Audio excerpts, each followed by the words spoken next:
Ladies and gentlemen, welcome back to another episode of Rubik's Craft SMP Season 9. And unfortunately, a lot has happened since last episode, a lot of which you did not get to see, because I recorded a whole episode of me making this official crafto currency haul, where you can buy and sell Bookcoin. I showed the progress of it. I showed my thought process behind the pricing. I even talked to someone on the server named Akimbo Chris, who is a local business owner, to get a deal worked out with Bookcoin.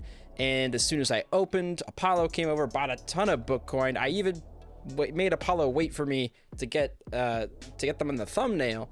And I just found out later that the one time I didn't do a test recording, my audio inputs and outputs had been reset, and I don't know why. Which is a big shame. Normally I do a test recording to make sure stuff like that doesn't happen. This was just the one time I got careless, and we know what happens when you get careless. But all that to say, there is a missing episode in the ether somewhere out there. But the good news is at least you guys get to see the final product early, I guess, in a way. Oh, there's some new stuff popping around. This is the final product, crafto currency haul. Let me explain quickly how this works, and I'll also talk about the redstone behind it, despite it being very simple. So basically, the more Bookcoin you buy, which is the crafto currency, the more they sell for. And it's really, really, really simple, right? Right now, up here is the buy line. So you go all the way over to the first lit buy line, and that's the first Bookcoin for sale. And the sign says 12 diamonds, 1 Bookcoin. For demonstration, I would do 12 like so, and I would purchase it, and then I would flip this lever, which basically means you can no longer buy it because obviously this is now selling.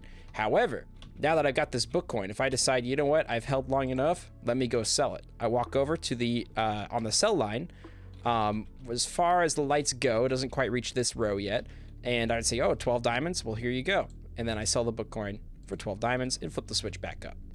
So it's really simple. Redstone wise, it's really simple. I had a couple other fancy designs I wanted to do, but ultimately, for just how early I am in the season, I was like, going simple will just be better. And this all functionally works, right?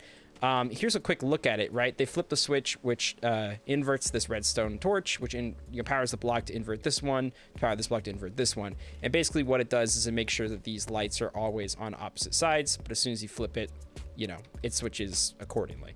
And it's tileable because it's just redstone torches. So redstone lights, redstone torches, and a lever. Very, very, very, very simple. You could do this yourself if you would like to. I want to block this up. I keep forgetting to block that up, but it's just bothering me. Even though no one's going to see it. In fact, no one's ever going to see the inside of that again. But yeah, this is how the haul turned out. I liked this this color palette here. It uses the bricks that we've kind of incorporated to a lot of our builds, but also the quartz add a really nice contrast with it. And I'm pretty happy about that. And yeah, like I said, we've already got some sales. Apollo came by, brought it all the way up to like 7 diamonds, I think. I was like, oh shoot, that was fast, but now it's so high, no one's gonna want to buy it.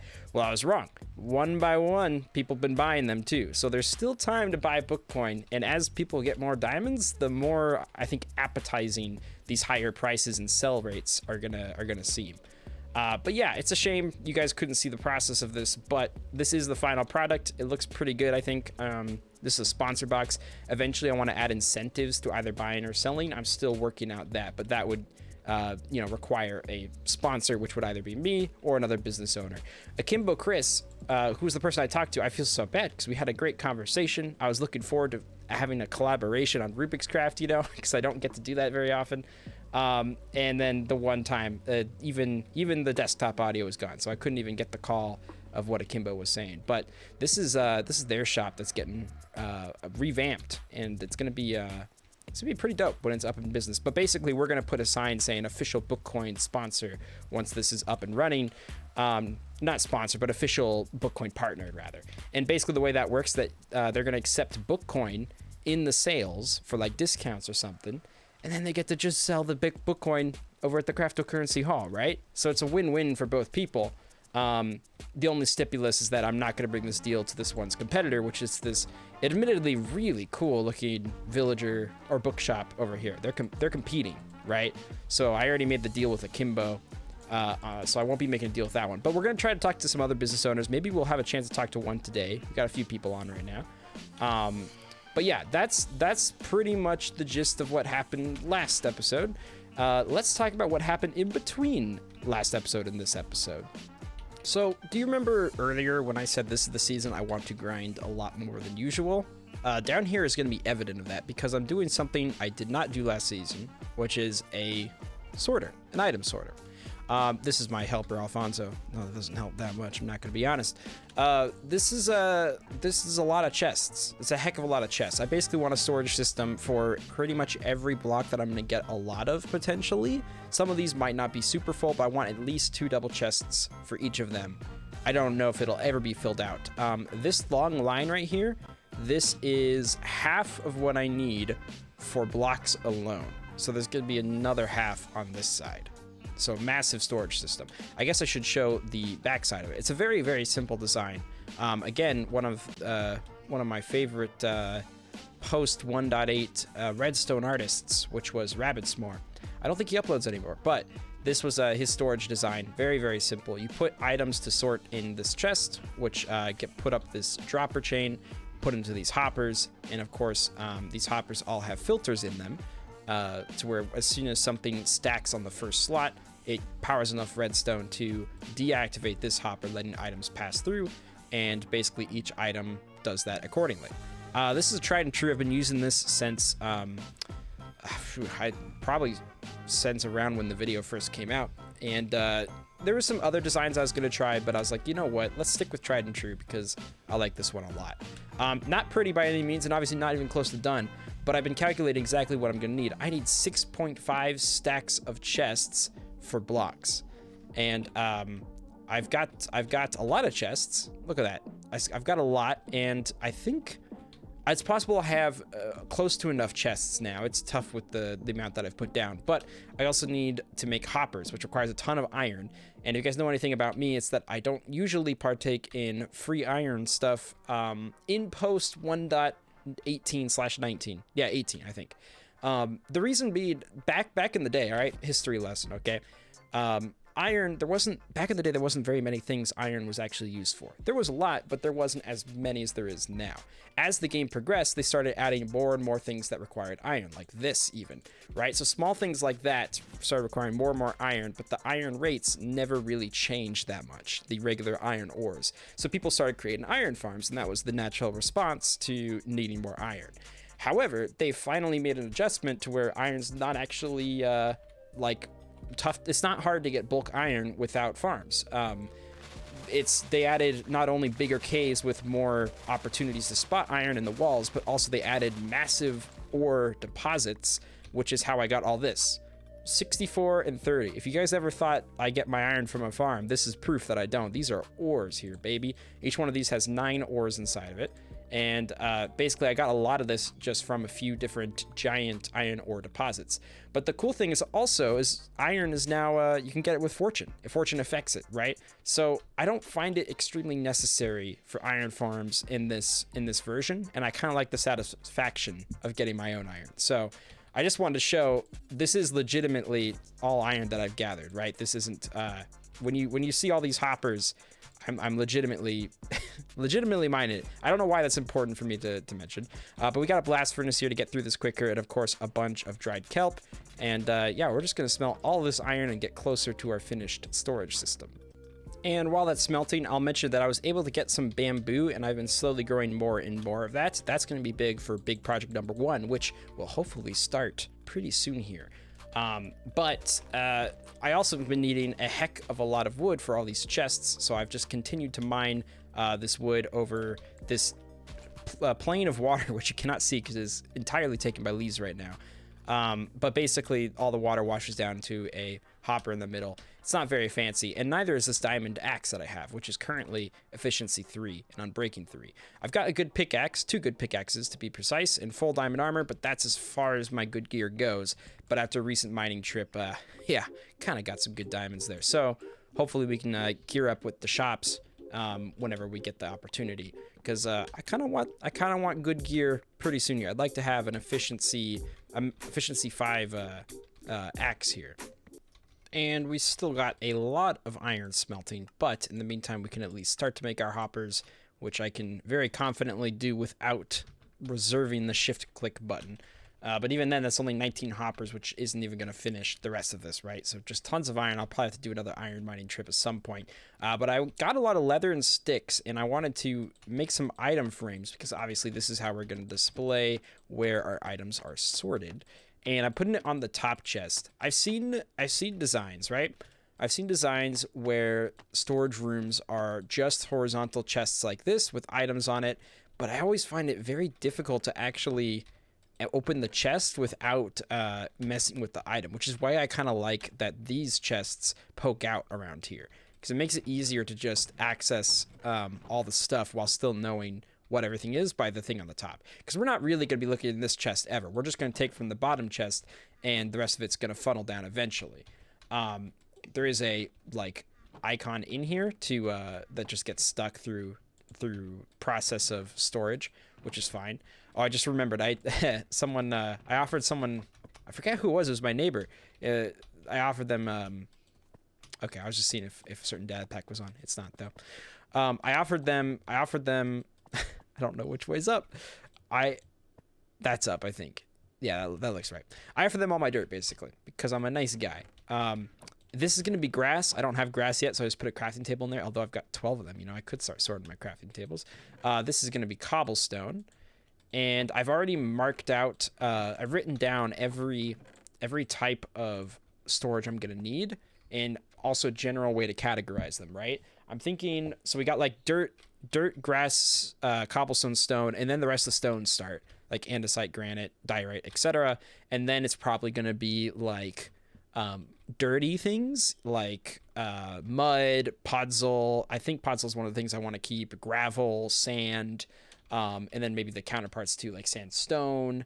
And yeah, basically I'll have things categorized like that so that visually I can try to remember before I even see the icon, at least the general area where I'm pulling from. But yeah, other than that, everything is pretty straightforward. It's just going to take a long time to finish.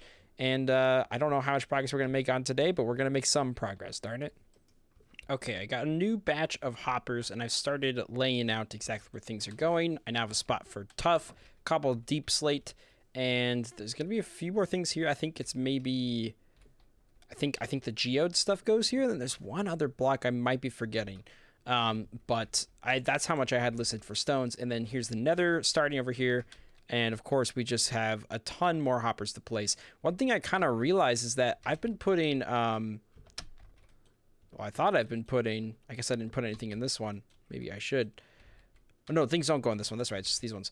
I've been putting sticks as filters in just like one glowstone, which is a good thing to do for like a shop when you have diamonds. That way only one diamond has to go into the system. You don't lose like 20 diamonds.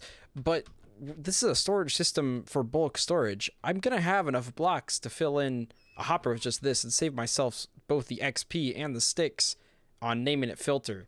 So I think moving forward, I'm just going to do this thing, and maybe I'll even replace the filters at some point with it.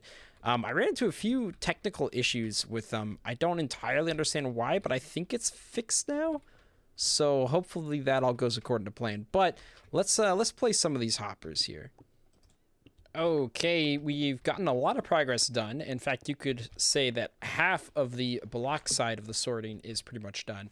I'm just adding some visual detail in probably not the most efficient way possible, but through these cracks you could see some occasional blocks, and I thought it'd be nice if as much of it was stone as possible. I'm not going to go through the effort of switching out all this cobblestone, but at the very least, I want to get some of these floorboards, and I'm stuck. And here's what the whole row looks like. I got it all the way down here. This is all hoppered up, and of course, not everything has blocks in it yet, but I'll be slowly adding that in between episodes. I also have a line of glowstone right here. That's just because I want as much light on the items themselves, because when there's no light, they start to get shadowy, and it doesn't look very good. So the glowstone's going to help with that. It's mostly obscured.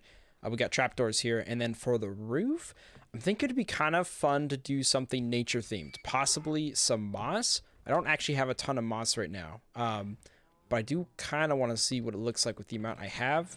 I have 6. That is not much at all. Okay, very small demonstration, but I kind of want to mix in some stone brick as well as some moss up at the top to kind of carry on a little bit of a nature feel, which is why we have the pathway dirt down here. I do want to add some mossy stone brick in there as soon as I have those materials. And of course, I'm going to need a heck of a lot more moss. But I think this right here, maybe this is a better angle. What's the best angle here? Let's just say this right here with the items. I'm trying. This right here, I think, is as far as we're getting today with the sorting system, which is why I got a snapshot for it, for the thumbnail. But yeah, there's one other thing I want to talk about today before we close off the episode, and let me get that sorted. Let's have a talk about big project number 1, which is being finished second, but it is still number 1 in my heart. We have a huge space here, a huge grid. This is going to be a tower. I don't know why I'm insisting on looking at the camera. This is going to be a tower, a big tower. You see how big as that is? This could be bigger than that. Maybe it's not. I'm not entirely sure. See how big, not that tower. Oh, it is going to be bigger than that tower. But, there we go. That mansion over there, the mansion in progress over there, see how big that one is? It's going to be bigger than that one, most likely. It's probably not going to look as nice, but it's probably going to be bigger, hopefully. That's the idea. This is going to be a huge tower that's going to house floors, many floors, and the floors will be functional one at a time as they're being built. So the entire building, it was going to be under construction while it's open to the public for a while. That's pretty much as much detail as I can give, except I do want to show the reason I've been needing bamboo is because we're going to need a lot of scaffolding to start accessing our tower. And just to show that some progress is being done, I figured it'd be nice to put some scaffolding around. I actually don't know what the calculations are for how far scaffolding can go. But we'll essentially need it to be at least, let me think. In terracotta is the blocks we're using for this. I think I'm going to switch out this wood for a different color. I think jungle wood would look good with it. But we'll see. If this is floor level, it makes more sense to make, yeah, this would be floor level. This will be floor level. Whew. 1, 2, 3, 4. Let's say 4 tall. If that's the average roof, yes. Okay, and then we go double. So 1, 2, 3, 4, 5. I think this would be the finishing, right? Or would it be 6? Let's say this is the finishing of the first floor. Pretty big, right? I mean, that's multiple floors. But I need some vertical height for what I'm doing. It's kind of complicated. I don't want to give it quite away yet, but I just want to give you an idea of the scale of Project 1, because next time you guys see this, there's going to be a lot more progress, or at the very least, some progress done on it. So that's going to do it for this episode, though. Thank you guys so much for watching. I hope you guys enjoyed. My apologies for having the last episode cut out and briefed over for story time, but Bookcoin is out and about, and it's... we'll see where that goes. Eventually, I'm going to make a shop where I'm also going to sell items for Bookcoin, and maybe that'll even increase the Bookcoin sales. To clarify, those diamonds stay there. I don't access those. The diamonds always stay in the bank, unless I'm already selling a Bookcoin, which who knows? I might have if someone buys from my shop. That's the only indirect way I can actually profit from this. But I mostly thought it would be a fun thing to do, and we'll see all the fun that ensues for it, as well as all the fun for big project number 2. So thank you guys so much for watching, and I'll see you guys in the next one. So long, take care, goodbye, farewell.